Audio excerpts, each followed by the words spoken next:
Okay, someone threw this. I thought this one sounded really interesting. Wolverine versus Hawkman. Check out my Wayne.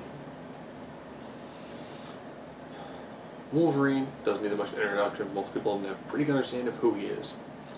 Hawkman is a character who has a very convoluted background.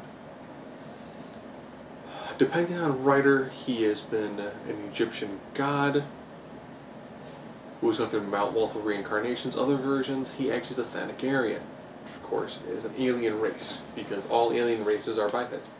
They look like humans.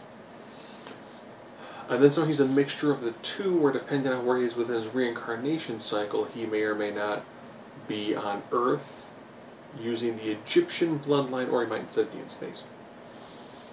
Normally he's considered to be one of the heavier hitters when it comes to Justice Society. Trademark ends up being his wings, tremendous use of nth metal, which has lots of Deus Ex Machina sort of properties to it. So, very strong guy. Also, fairly maneuverable. Decent fighter. He's a guy who actually has done pretty well against people like Black Adam. Superman. He actually did knock Superman out once, using the Claw of Horus.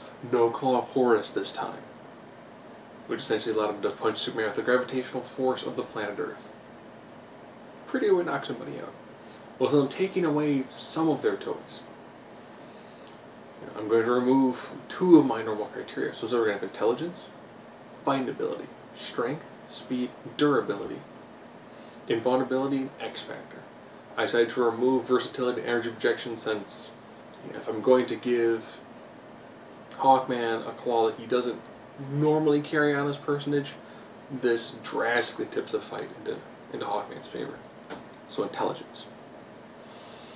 Depending on how you want to look at him, he's either an alien scientist, he's either a reincarnated archaeologist. Either way, he's got a tremendous amount of intellectual capabilities. Wolverine, if they didn't give him all the bizarre balance of amnesia, which occasionally they get rid of, other times they bring back, and tremendous amount of false planted memories, he would actually have some of that take where I want to say he's pre-Civil War in age. He's actually way before that. He's actually, I believe he fought in the Revolutionary War. And he fought Revolutionary War, Civil War. Depending on who's writing him, I want to say he's fought every single major conflict. So you got someone who's hundreds of years old. Person who's gone through multiple reincarnation cycles, depending on writer. So two characters who have super convoluted backstories. I will actually give the edge to Hawkman, because more often than not he's referred to either scientist or an archaeologist, so he does have a tremendous amount of mental acuity. Fighting ability. This is Wolverine. One of the very few times Wolverine will actually win fighting ability. Hawkman, very much a brawler, in the way he is commonly portrayed. I know he does have a training background, but he's commonly portrayed as a brawler. Wolverine, again, also portrayed normally as a brawler, but still retains a decent amount of actual martial arts experience. Strength. This one is going to go to Hawkman.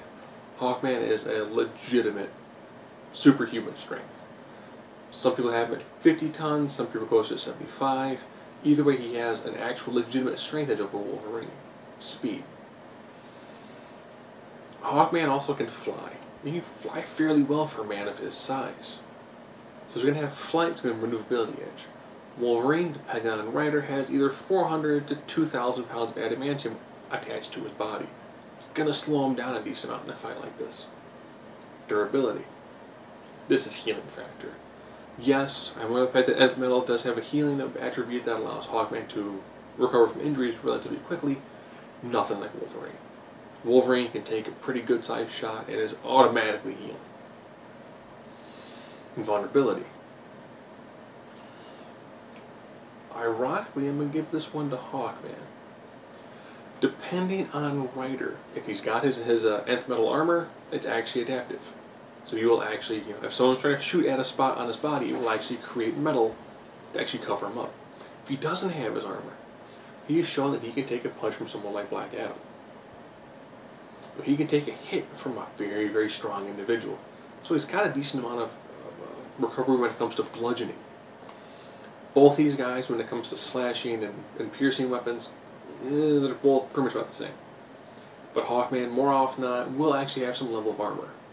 And that being adaptive is going to give him an edge there. Wolverine, yes, you can say that when it comes to slashing, you can't cut his skin, you can't cut his bones, though. However, when he's faced individuals with super strength, they have actually caught him and punched him hard to knock him out pretty easily. Where it's pretty hard to knock out Hawkman, by comparison. X Factor. Ironic is one to Wolverine.